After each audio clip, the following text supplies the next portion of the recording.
Bonjour mesdames et messieurs. Info aujourd'hui, le vrai algérien quotidien 7 jours sur 7 jours, 24 heures sur 24 heures. Voir les titres. Merci.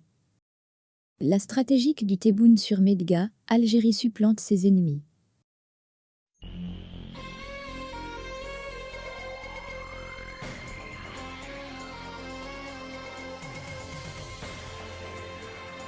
Mdgaz, le défi relevé, l'indépendance affirmée et la technologie mise en branle.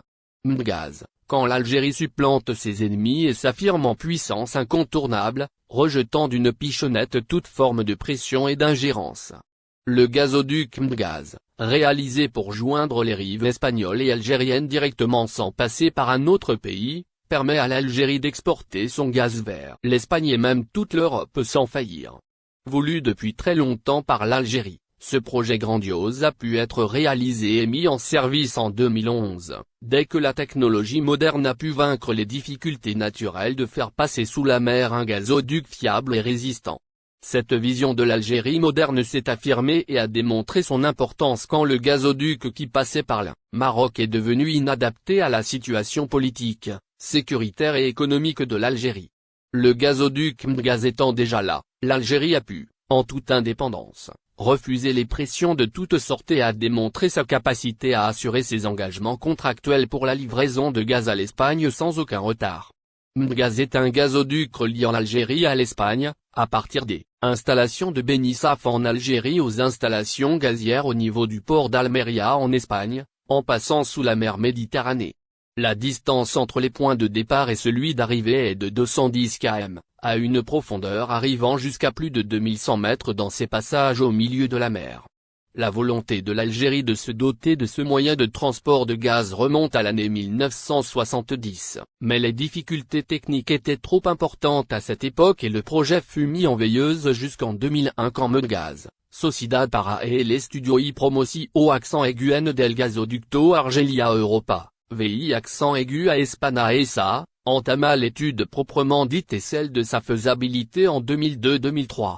Le 7 mars 2008, la construction du gazoduc commença à Almeria en Espagne. En décembre de la même année, l'ensemble des pipelines était posé et, le 1er mars 2011, le gazoduc Mdgaz est inauguré officiellement. D'un diamètre de 24 pouces, le gazoduc Mdgaz a une capacité de transport de 8,2 milliards de mètres cubes par an de gaz naturel. Au début, elles étaient 5 entreprises, dont Sonatrach, qui était actionnaire de Mdgaz, Sonatrach, 36%, Cepso, 20%, Iberdrola, 20%, Endesa, 12%, et Engie, 12%. Par la suite, Sonatrach a acquis les parts de certaines d'entre elles et est arrivé à 51%, devenant ainsi actionnaire majoritaire de Mdgaz alors que les 49% restantes sont détenues à part égale par un consortium de 2 sociétés dénommées Medina Partnership, l'une espagnole, Naturgy et l'autre américaine BlackRock. La performance dans tous ces états déjà, l'avant-goût nous a été donné dès l'annonce de la mission pour ce reportage. Il fallait à tous les membres de l'équipe passer un test PCR, Covid-19 oblige, et de le présenter. Outre cela, avant de pouvoir pénétrer dans la zone process, nous avons dû passer devant le médecin de l'entreprise pour un ultime contrôle. Arrivé à l'entrée du centre de compression de Benissaf, nous sommes agréablement surpris par l'accueil chaleureux qui nous est réservé au début par les agents de sécurité qui, même en appliquant strictement les mesures de sécurité à l'entrée, pièces d'identité, badge pour l'entrée, ouverture et fermeture automatique des portillons, ont été d'une amabilité extrême. Le chef de département maintenance, Sadek Boukalfa, nous attendait juste après le portillon et nous accueillit avec un très large sourire de bienvenue. Il nous informa qu'il était chargé de nous accompagner et de nous driver à l'intérieur du centre. Je suis à votre disposition durant tout votre séjour avec nous et je vous donnerai toutes les explications nécessaires, a-t-il annoncé. Consigne de sécurité. Aussitôt les présentations faites et avant d'entamer la visite, nous avons droit à un cours de sécurité comprenant les consignes à observer lors de notre tournée à l'intérieur du site, à commencer par l'interdiction formelle du téléphone, de tout objet pouvant provoquer une étincelle ou constituer un danger dans cette atmosphère remplie de gaz.